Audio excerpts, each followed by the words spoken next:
Inspired by sound.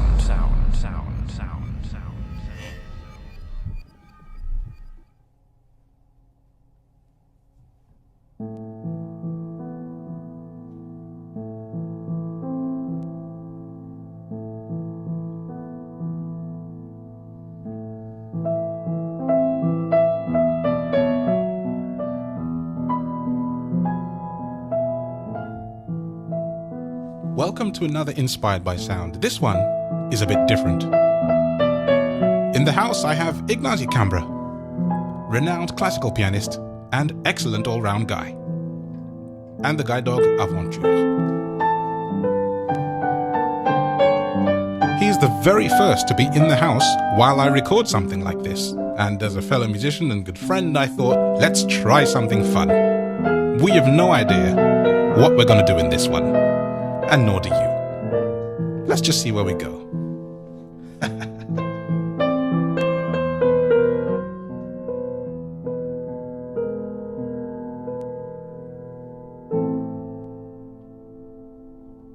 we go. Well, good morning / day, Mr. Ignasi. How are you doing? Morning to you. How do you do? I'm good. I made it with the, how is it called?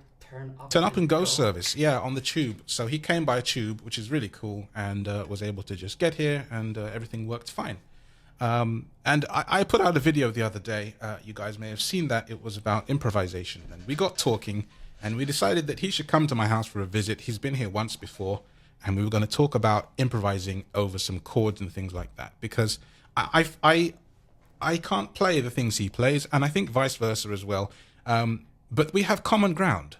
Okay, music is a common language. And I said this to a guy in an Uber the other day, that if you put 25 different people in a room that do not speak any kind of common language, as long as there's musical instruments around, somebody will make something happen.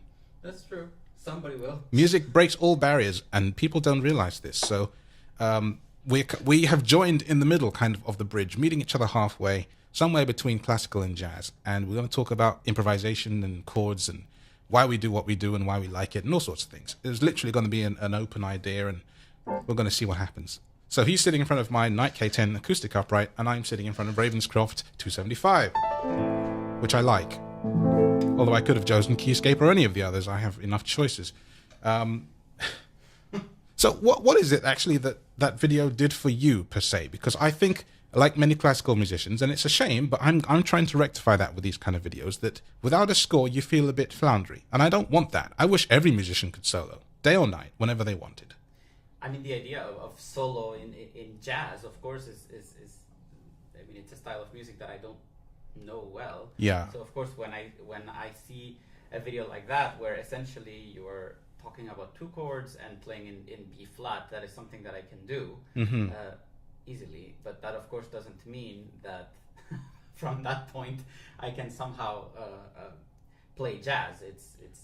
It's a starting though, isn't it? And so that's kind of what I wanted to achieve, is to give people a basis. And a lot of people say can't, and they don't know what they're capable of because they've never had maybe some small video like that. And that's what I aim to achieve with these sort of videos, just to show you that actually you can, you just don't know how. Right. And that's kind of the joy of these things, you know? That's kind of why I do Inspired at all. I want to motivate and help people out in ways that I can. I'm not a qualified teacher. I don't even really remember having many formal lessons. I did grade 3 classical and grade 4 jazz piano when I was like 15 or 16. At 35, I've forgotten all of those things. So now it's literally just I play because I can. Right. Well, I guess that's the point. Yes, it is. But I did have Kevin Satizable in the house one time, and he is also a phenomenal musician. I think you've heard of him before. But I didn't get to do an Inspired by Sound with him because he came to work on a track. So you are a premiere. You're the first ever in this way. And I'm really excited about this. I hope it won't become an uninspired by sound video, because I don't think so. I think people will be quite interested to see where we go, because the thing is, we didn't plan it, we didn't know. And this is the whole idea. The whole point of spontaneity and improvisation and stuff sometimes is to not know ahead of time what you're going to do with it. Well, let's see. I definitely have the skills to play the piano. Let's see what you can make me do. I think so too. So you sent me a clip the other day while I was in Hamley's toy shop with my family, which I thought was very nice. I was sitting there on a stool while my daughter was building Lego, and I was listening to you playing over the... Oh, that's good. and I was very enjoying what you did. And you went to some places that I'd never considered, and I think that's what makes music so amazing, actually. Yes, hello. So what did you end up doing? Not of course the whole thing, but where did you go with that? Can you remember? I mean, essentially all I was doing, you gave me these 2 chords that you were talking about on your video, I think 3 days ago or so. Yeah, it was 3. So then, in the end, just as long as you play in B flat, it works.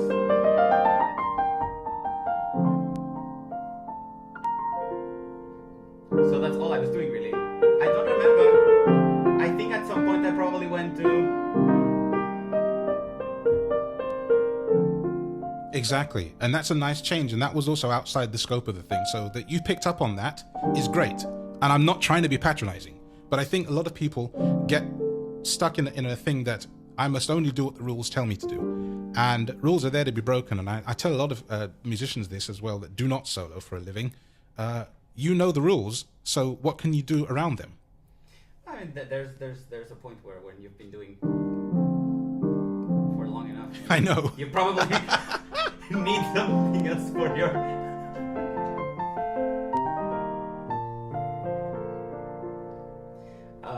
So yeah, I was asking you earlier when we got here, which other chords I could use in a given key. Yes. That because of course the thing about me is I'm used to to your standard sort of very tonal harmonies.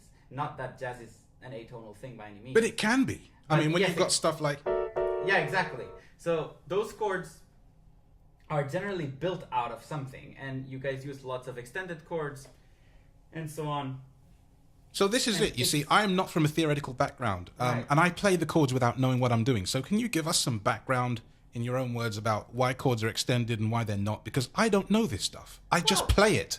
It's weird, like, Look, you know? don't ask me, but I mean, so if you're playing, I mean, you have a note, a C, for example, you have the third, you have the fifth, you have the seventh, which can be, whatever you want. Yeah. And then you have the ninth, you have the 11th, etc. Okay. So when they say extended chords, they're generally talking about using things that are beyond the 7th. So when you're talking about a chord that includes a 9th, an 11th, a 13th, those are... So when you ran out of fingers, really? The Okay. Because Well, I've literally always wondered that. Like, what is the meaning? And now I feel like I have a slight better grasp. So of it. you guys in jazz use lots of, for example, like 13th chords. Oh, yeah. As dominant chords, for example. So yeah, those are things that I don't really know very well. But of course, the 13th chord is something that works well, because when you have something like... Oh, yeah. That's the 13th. Okay, yeah, of course. And you unsuspend that because you feel like that should end somewhere nice, and then... So, right. So, of course, I mean, not that you don't find 13th chords in classical music. I mean, Chopin uses them and so on, but in the jazz context, it's much harder for me to hear them and to know when to use them and what sounds right, because sometimes I hear a chord on its own that sounds quote-unquote jazzy to me, and then I realize that, oh, well, this person's actually using this as a 5 chord, as a dominant chord too, and it's like, what the hell, I didn't think of this. It's funny, actually, because classical does have a lot of jazz elements in it. Or I suppose it's the other way around. Jazz had a lot because it was around first. Right. So the 4A thing that I told you about, that I can't ever remember the name of,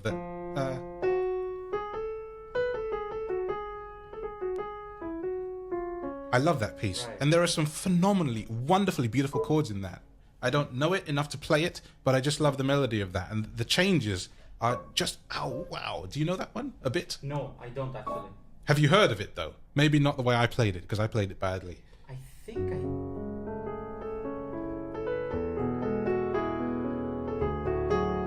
that Forever? I thought it was. I think I heard that. No, that's very possible. I don't know.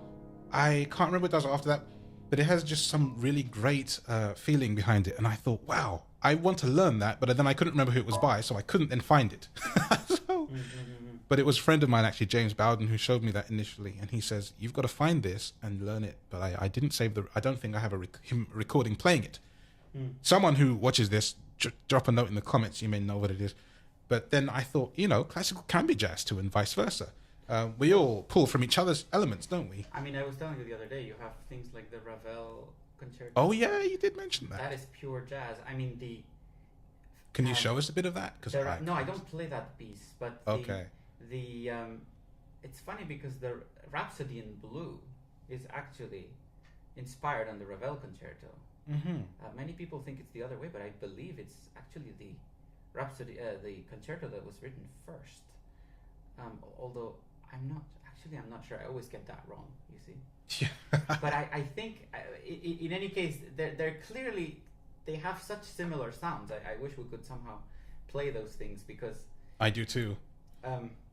Meaning play them on the use some kind of something to play them. To play them, yeah. Of course, the problem with doing that is that YouTube would flag it for copyright, and the video might get eaten. Right. Which is very unenjoyable.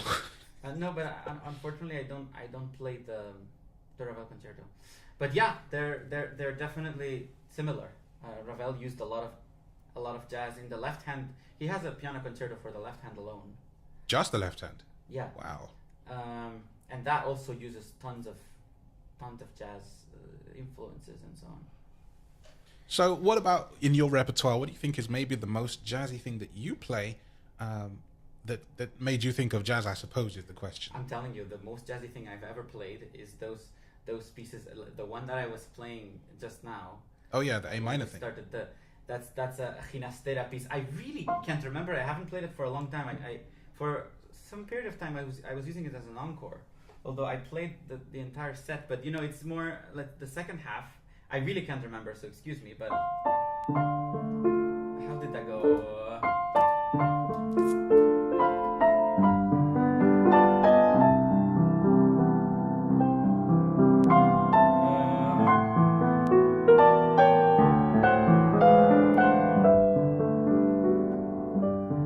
That's really unusual.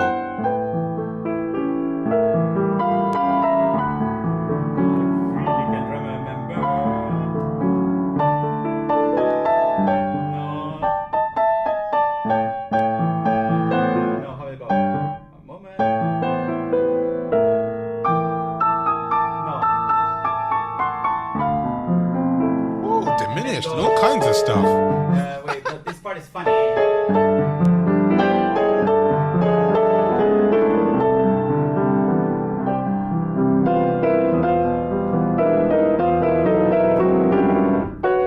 really can't remember this piece. It's funny because that reminds me a little bit of old 30s ragtime in a way, the kind of chord things it's using. And the first piece, which I can remember even less, but the first piece in that set went something like...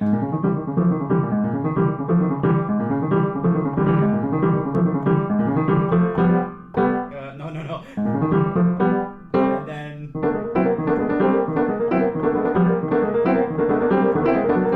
things like that. That's real jazzy. Like, I wouldn't have even associated that with classical in a weird way. Well, I mean, ginastera is definitely, and then the last one...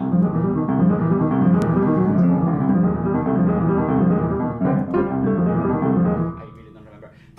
That's the only sort of relatively jazzy sounding thing I have played.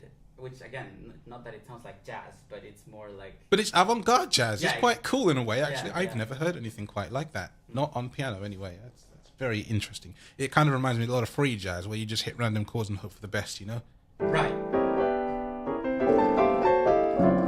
Like, really, come on. It's better on saxophone than it is on piano.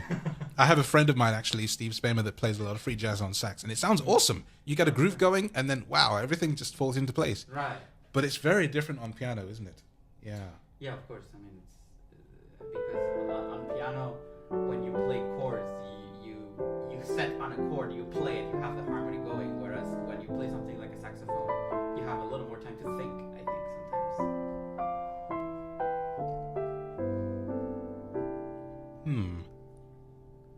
A minor. I'm fascinated by, even years down the line, between relative major minor thirds, because, A minor is C major.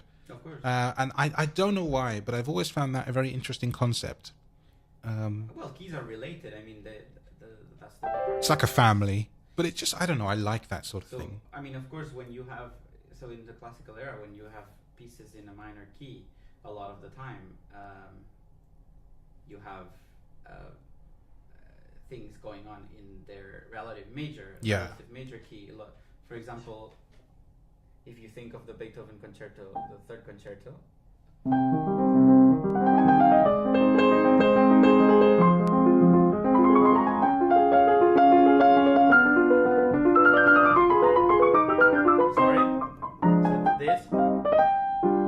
This was in C minor, and then you have the second theme, E flat major.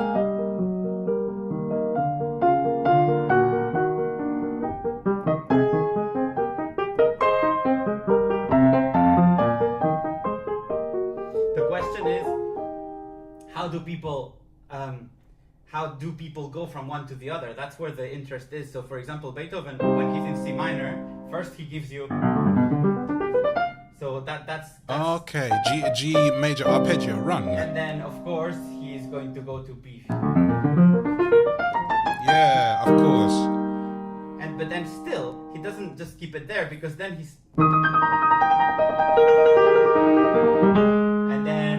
still not giving you the second theme. He goes to the dominant of the major key. That's a cop out. It's just a chromatic. Yeah, but he ends up in the dominant of the relative major. Now we're in B flat.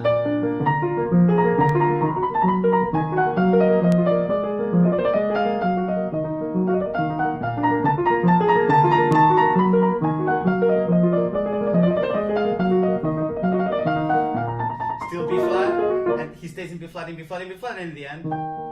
Oh, hello again. Nice to see you. So the question is, how do we get there? That's where it becomes interesting. I like all that, and I think if you can learn a lot of the changes that people use, you can use it in your own stuff as well as a composer. So knowing how people get from point A to point D with B, C, D, and B and C in the middle is fascinating. You know, I like that. Yeah, of course. Yeah.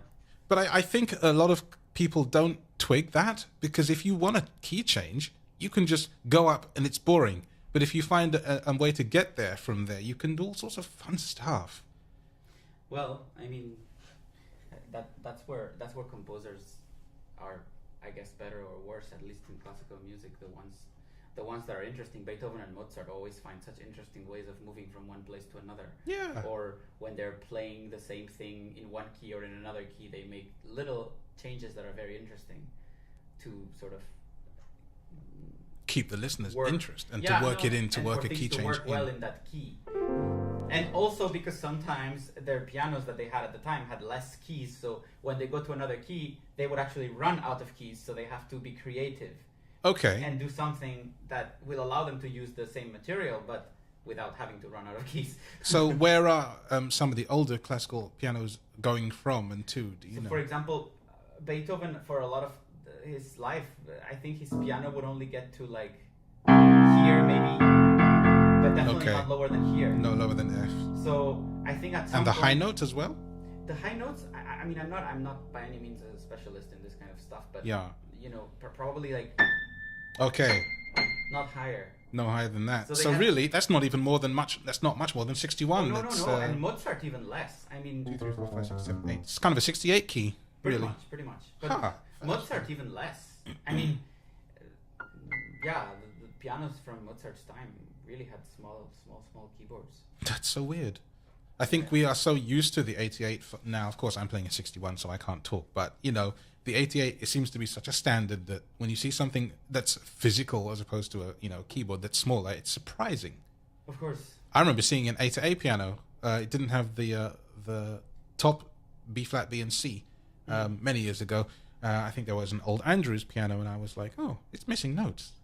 Yeah. I mean, if you look at harpsichords, for example. Oh gosh, those harpsichords crazy. are very small. Like they have small keyboards. That they do. I tried playing one once, and I found it so weird. It didn't have any velocity. Well, not much. You have to really. Well, no, it doesn't have any velocity. I know, because of the way it's configured. I just found that really weird on a physical instrument. you know. The harpsichord is plucking the strings, so Yeah. there is no velocity whatsoever. You can do anything. The only thing is that harpsichords have these Doubles. little levers and things that will allow you to change things. So, for example, instead of plucking one string, it has another set of strings.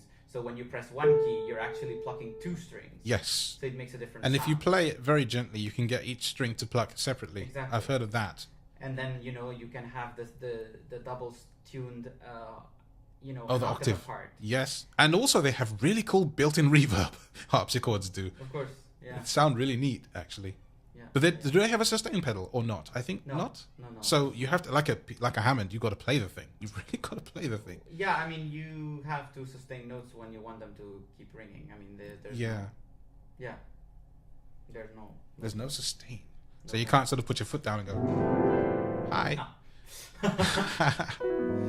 That wouldn't really happen on a harpsichord. So are we gonna get you to play some classical music sometime? Oh my gosh. I have no idea. I got you to play jazz, so you got me to play jazz, so. You did, but I have no idea. Like, classical music is actually very scary. No. We're gonna get you to play. No, actually, your favorite one, the. Oh gosh. I think you can play that. That's a nice piece, and yeah, I should try and learn that. And then you had other ones from that recording session as well. You had a C sharp minor thing, which is very nice. C sharp minor. I don't remember. So many nice things you played that day. C sharp. Wait. I'm going through. I played. So okay, I played that. I played. Oh yeah, the waltz. Sorry, that's No, one that's of an them. octave. That's a lovely thing. Then I played. Oh, that's a hard one. Yeah, because that part. That's so hard to do it on an upright. Oh yeah, that's another thing.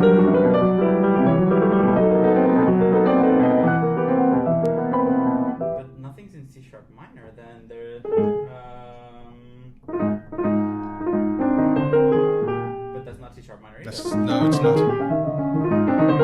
Then the next one was the.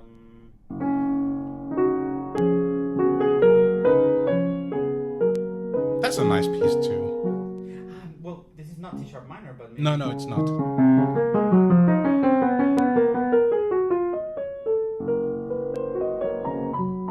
F sharp major. I love that.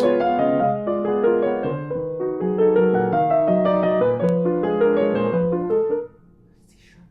Ah.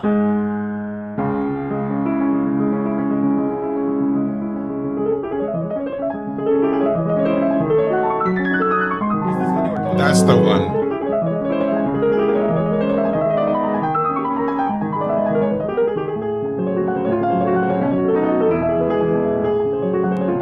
Well, this is Oh my actually- gosh. I'm never playing that, okay? But You it would- sounds you would- awesome. You will play that. That is something that you would play very easily. We're going to do a challenge here, and by the Oh end my of word. a couple of months from now, Andre will be playing this. I like the runs in that. That's almost jazzy, and that's what I think was stuck in my head about it. It's almost got jazz elements in it, and the chord changes too. Lovely stuff.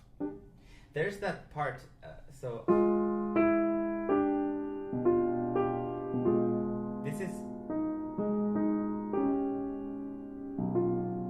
one of the most interesting resolutions, and it's still Chopin. If you take this out of context, Hmm. you could probably improvise on this. Yes, I think so. And then somehow it goes to F major. Oh, I see.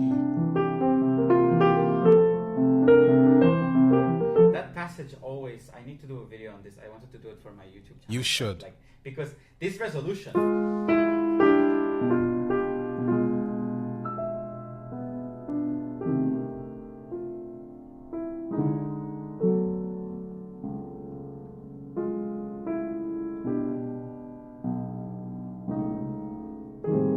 It's called Whoa. almost could be like Schoenberg. That's an odd chord.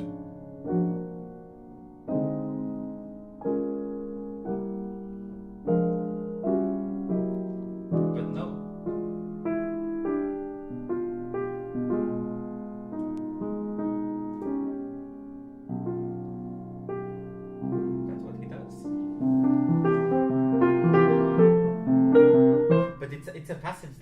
makes me think like, if you take it out of the piece, it could totally be written, you know. In the It sounds 1960s. like calm water going somewhere, you know, through a lake or a river. It's beautiful. It really is very, very nice.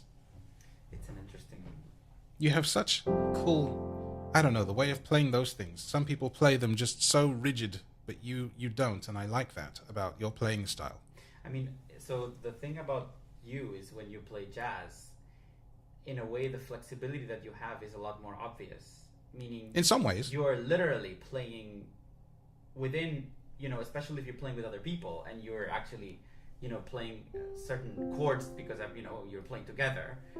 So within those harmonies, you're doing whatever you want. But the thing about us is that because we're following a score, we have to find flexibility in other things. So the flexibility that I don't find in improvising or in really playing whatever comes to my head at that moment, I try to use that flexibility musically, so to speak, meaning it's musically flexible, the phrasing is flexible, whatever I do with it is flexible, but not so much what I play, it's more the how and the what. Absolutely.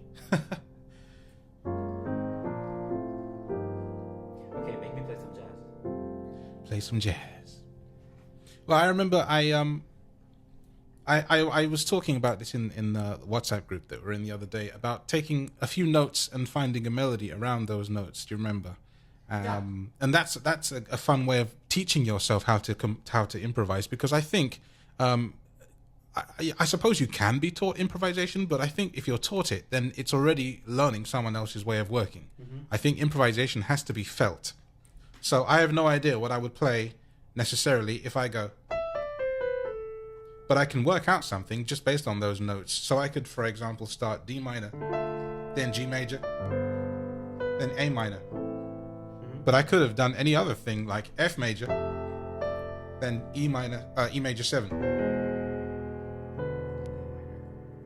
Or B flats just to end it unresolved. You see, that's where my head would not have come up with that. So there's, you know, and that's part of it. So working out, yeah, you see, I love all those sorts of chords. But one thing I heard James Bowden, again, a friend of mine, he wrote this whole piece using that C. And so to write something around just one note, I mean, because there are so many chords that use it as an endpoint, was fantastic. And I heard this when I was much younger, like 9 or 10, when I couldn't play like I can now. And I absolutely was spellbound by this piece. And I can't remember how it goes necessarily, or much of it, but I remembered it always went, and that's all it did. Da, da, da, da. And it had all these chords. I think it started F minor.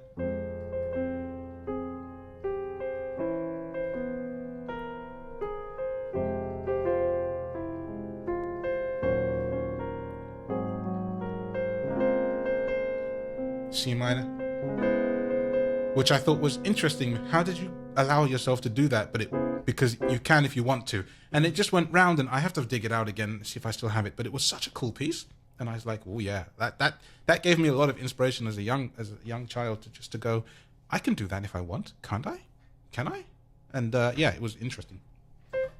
You were doing the other day some kind of little improvisation, all with C's on the right hand all the time, I remember. Yes, I did post one.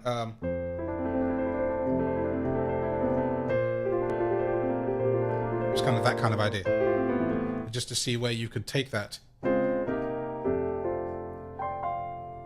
Because again, C is just an interesting key. I mean, every key is interesting in its own right, but I think a lot of people give C a bad rap because, you know, so many things. Everything starts in C, doesn't it? You learn in C, and then like C gets sad. So giving C a place in your life is actually not a terrible thing.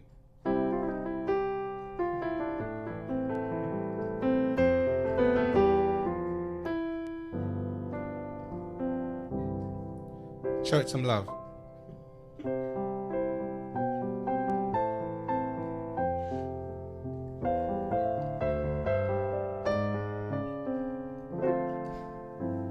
Why not?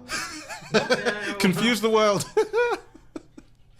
I like all that sort of thing. Twinkle Twinkle Variations. I think someone did a real classical version of course, that Mozart. with variations, wasn't it? It was great. Mozart has a set of variations on that. I think that's great. First time I heard that, I was like, oh yeah, okay, I see. Yeah. No, it's a good piece. I mean, it's played quite often. Yeah. Do you know that one?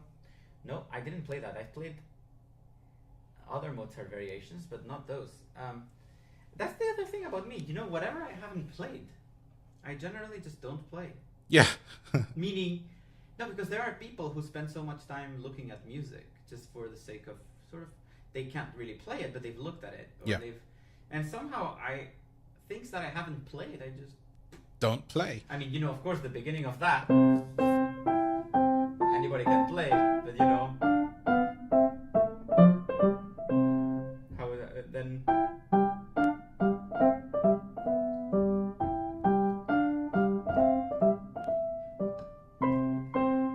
Who knows, but you know, and then how I don't remember how it goes.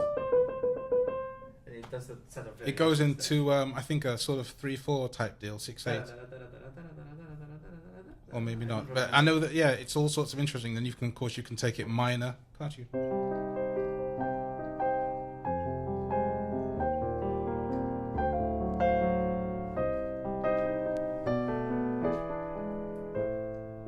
I don't know, man.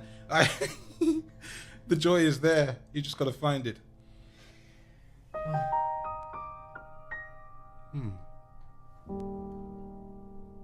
So now my only two chords in life are. There you go.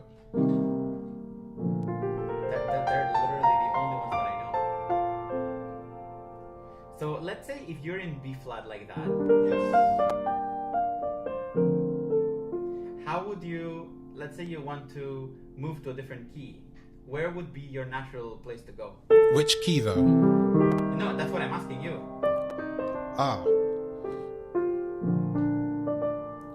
Okay, so maybe G minor? That's where you would go. Okay.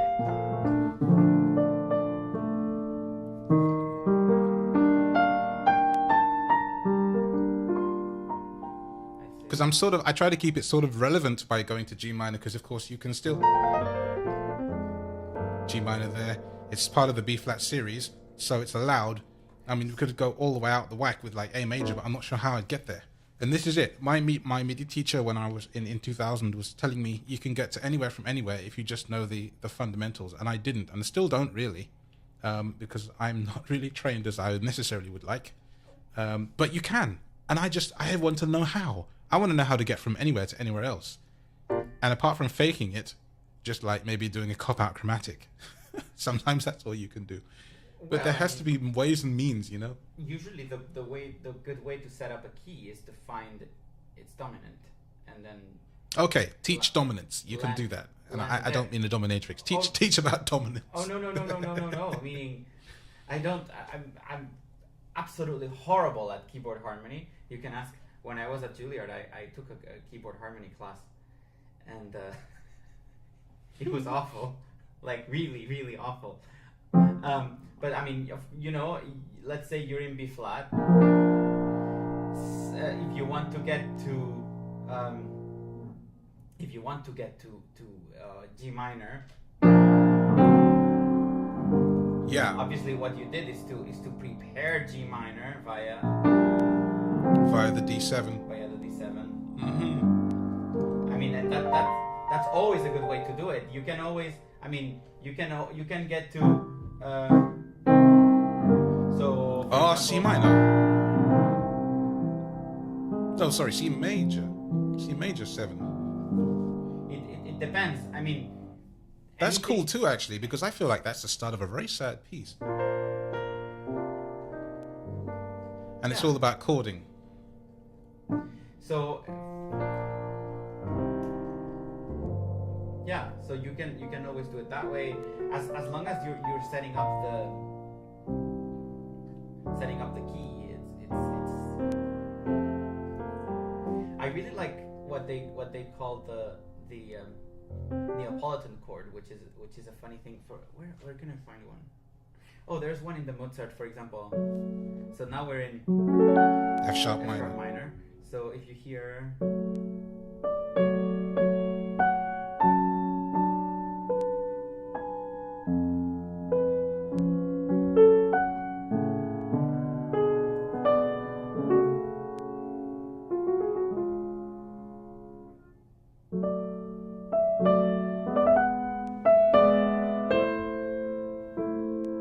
Didn't see that coming.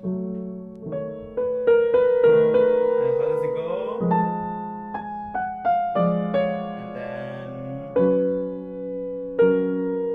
this chord here is the Neapolitan chord. G major. And that always goes to the dominant.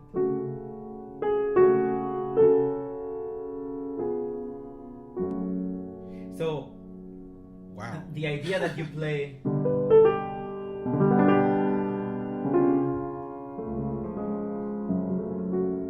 I love that progression always. So that's flat 2-6 because so you are in F sharp minor. Yeah. So a 2 chord would be a G major chord. So the Neapolitan chord is the first inversion of that chord. Okay. Because you have the B on the bass and it goes easily to the dominant.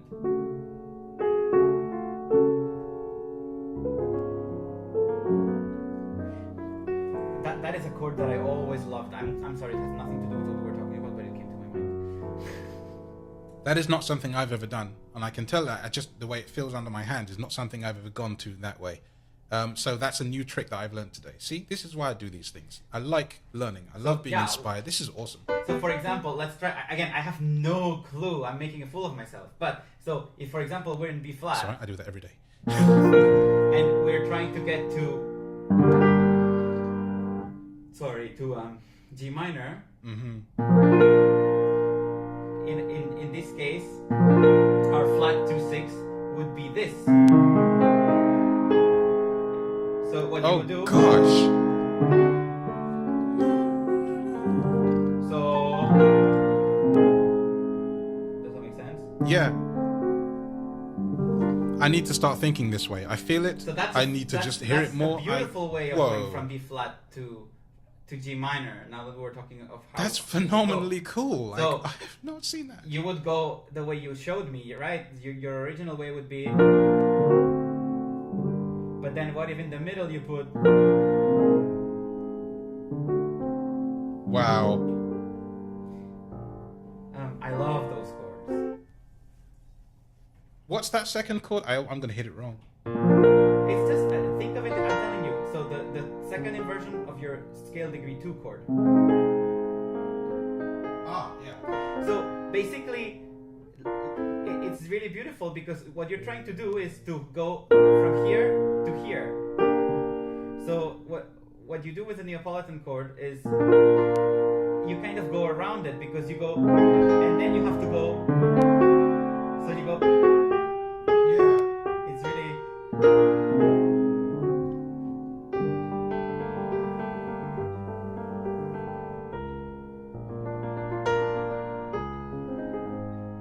I feel like that's.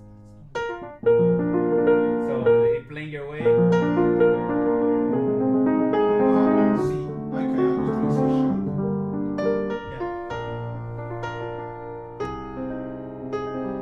Yeah. No. So you're playing an A flat major chord. Yeah.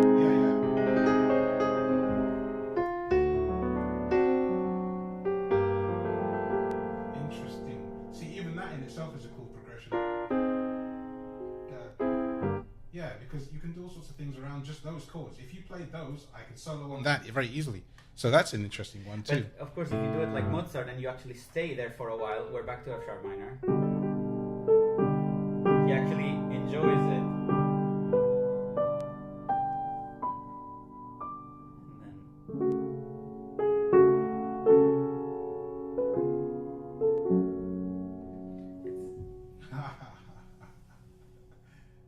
But there you go. Your Neapolitan chord The three that you've chosen from B flat to C sharp to D to G. Now you've got those chords. You have to try and find, or if you play them, I can show you some of the things that you might put over them with the right hand, or if you had two piano players like we do. So those are great chords. So let's see. What can I hear in that? So if I give you, so for example, because when a lot of the times you land in B flat, but you're actually playing a seventh. Yes, this is true. So it's a little awkward if you play. Let's try this.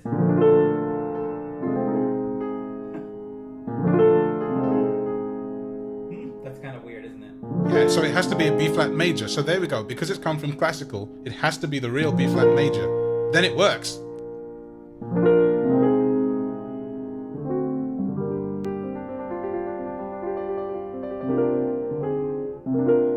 There's maybe something that one could do.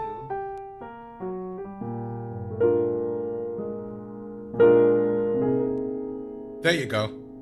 So the seventh is allowed. Actually, that's flat seven in the left hand is allowed then.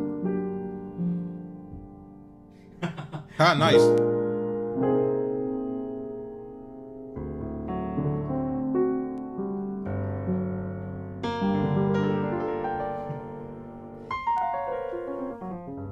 Yeah, that's hard for me to think about. You see.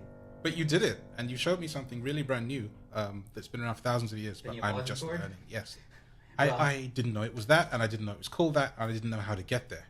So now I have to think about it in all sorts of different keys. And I love that. I love the learning. Like that's actually kind of cool. I always had an obsession with it. Classicalgamechanger.com. I love it. I'm telling you, I know nothing. I know nothing about harmony. That chord I just always liked.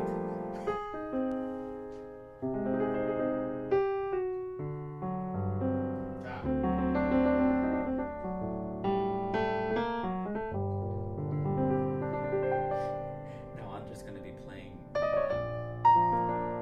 Neapolitan chords all over the place. Yeah. Are you going to introduce the Neapolitan chord to the London club scene, jazz club scene? I might have to. But I do like. Do you do any sort of piano exercise warm-ups? Because one of them I do when I get to a new keyboard or piano is usually I call it the never-ending story. You can start anywhere, but I usually start in G minor for some reason. Oh, it probably is. It's exactly that.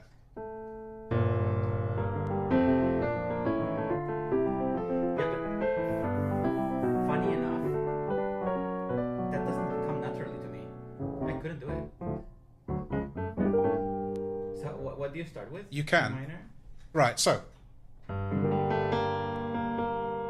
I play it like in a set tempo actually. So yeah, exactly. I always play it like this.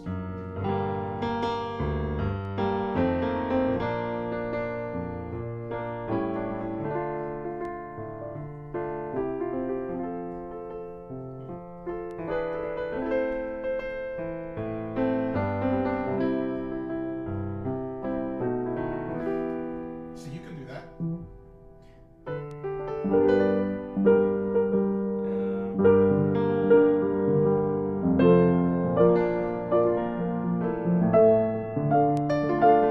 Yeah, I mean that's.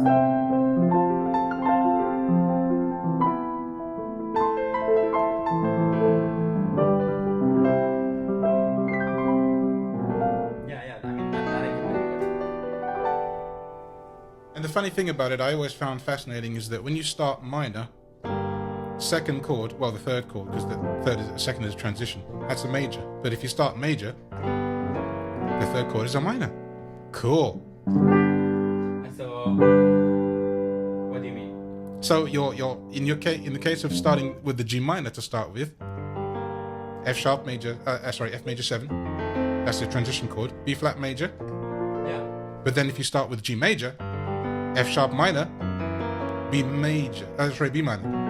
Yeah. Okay. Yeah. Of course. It just intrigues me that it's a reversal, a role reversal. I don't know why. I just find such things really intriguing. So that's For one of me, the exercises I do. When I actually warm up, which is almost never, the one that I used to do. No. So when I used to warm up, I have periods of time where I feel like I have to because my hands are just not working. I used to always start with things like this. And then there's all kinds.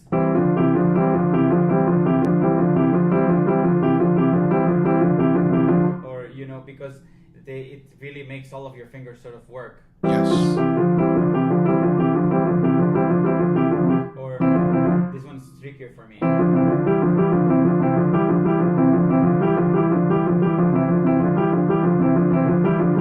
Stupid things like this, or just going. Spread thumbs octaves. Yeah, just going up and down by octaves always helps to warm up. Yeah. But again, I don't really warm up nearly as much as I probably should. I think a lot of people don't actually. I'm including myself in this. I don't. I should. But then I feel like with a keyboard that's lighter, it's less necessary maybe, because you don't have to do as much. Like, probably it doesn't feel as, I don't know. Yeah, I mean, I do like to just do a couple of scale runs or something, right hand, and just spread. I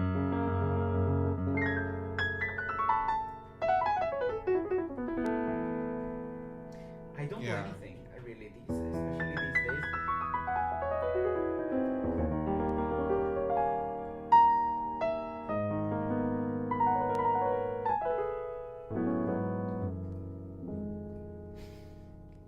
I don't know.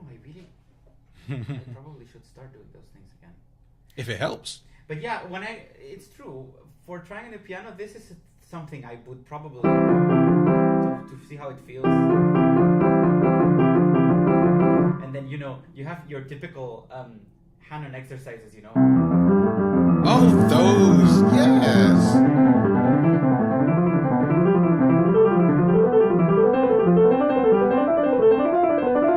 And then it goes down. But then they actually get quite complicated because I can't think of any right now by memory, but sometimes he starts going into...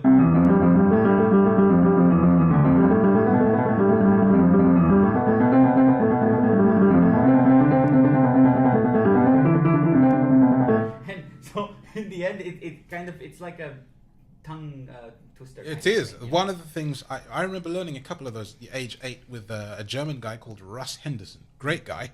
But I don't remember any of them now. But I do remember he had me playing sort of octaves apart. Yeah. Oh yeah, that one's another one. There's one. Yeah, that was the one. But he had me playing one in one hand and one in the other hand. What do you mean? So.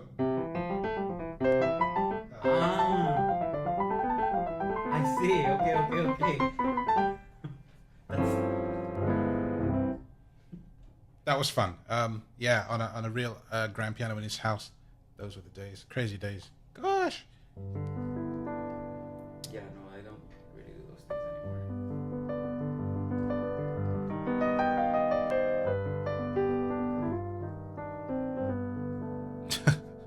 So are we going to teach you a classical piece or not?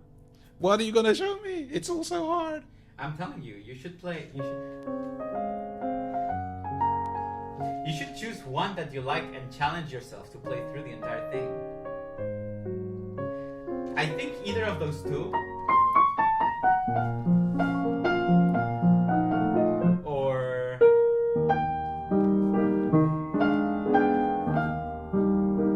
either of See, those who two. said classical players didn't have to do stride piano?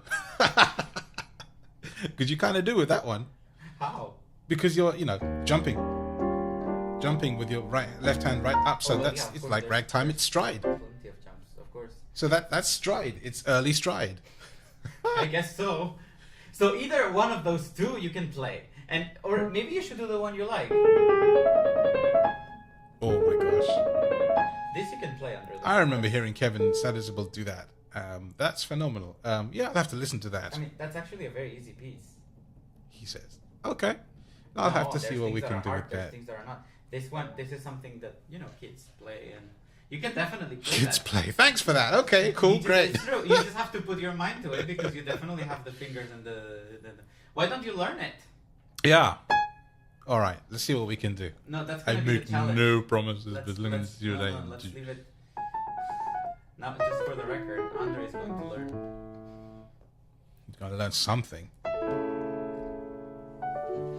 Well, this has been a quite long but hopefully interesting. I've enjoyed this one.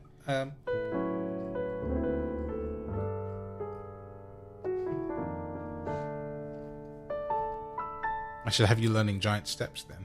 Which giant steps? Giant steps is kind of crazy. It's the John Coltrane thing with all the chord changes very quickly, How do you like do it? ridiculously. I'm not Justin Coughlin, but I know the chord changes a bit. It's like,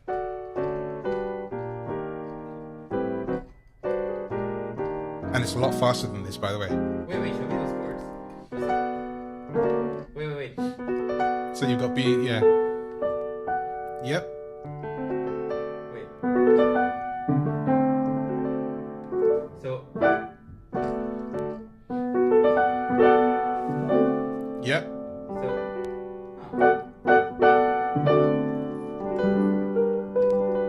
There you go. So crazy. B flat 7. B flat 7. Yeah, there you go. E flat 7. So,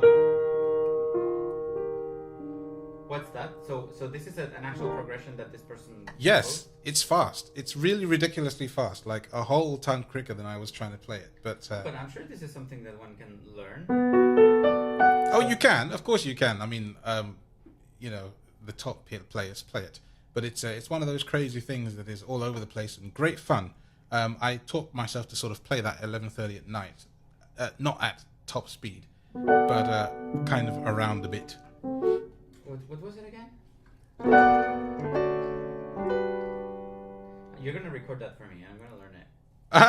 Okay, you can find it a lot online. No, at least I know where that is. I can find you a very short clip of this. Let me see. Let's see if I go. Are you still recording? Yeah, of course. Right, where is? I'm looking, trying to see. Is this Jaws or NVDA or who's talking like this? Nope, it's not. It's Supernova, man. Supernova? Yeah, man. Hey, man. Why are you using Supernova? Because I like it. How old is that? Do they still? Yes, it's still being made, and I can't seem to find that. Oh. Supernova still being made? You'd be surprised, man. People make a lot of things still. I'm a tester for that, so I use a lot. Who makes Supernova? Who's Dolphin. Here is a little clip of this before YouTube eats me for breakfast. Yeah.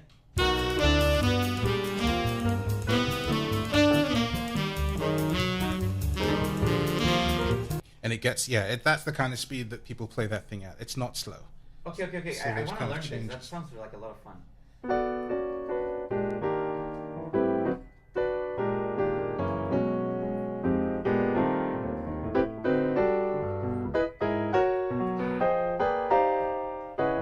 It's crazy. It's just crazy. It makes me crazy. I can play the chords badly and soloing on even worse because of the changes, the speed it goes at. My brain just freezes and I have no idea what I'm doing. Huh. But it's a nice piece. It's just one of the crazy things in life. John Coltrane. Well, no. You're going to record those chords for me and I'm going to try to learn them. I have somewhere a MIDI file I'll give to you. But yeah, I think, all right, classical that meets jazz. And maybe we can come up with our own composition for people as well with the Neapolitan chord in it, which I now like a lot. It's great fun. So you're going to learn that piece and I'm going to learn those chords. You're going to learn giant That's the steps. deal. Have fun. Have fun. All right. Well, I don't know how long this thing has been going on for. I'm actually quite curious. Let's see how long this video is. Oh, God. Do you want to know? 53 minutes. That's pretty good. It's going to take me an age to upload that to YouTube, but never mind. Well, thank you for listening, and I'll put his YouTube link in the thing as well, and maybe he'll play you out. Although, I know he doesn't like playing on upright pianos. No, I think I played it so you play out. I don't know what to play, because playing is so bad and And scary. Neapolitan chord. Oh, yeah, well, let me see then. Second inversion. Yeah, there we go. I'm gonna have to get my head around that. I love it.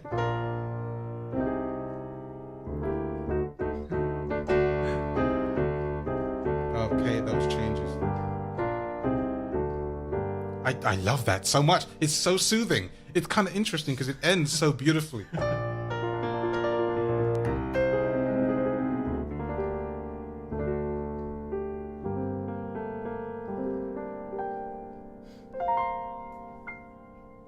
What a joyful thing. Oh, Yeah. well. That's it. See you next time. And thank you for listening.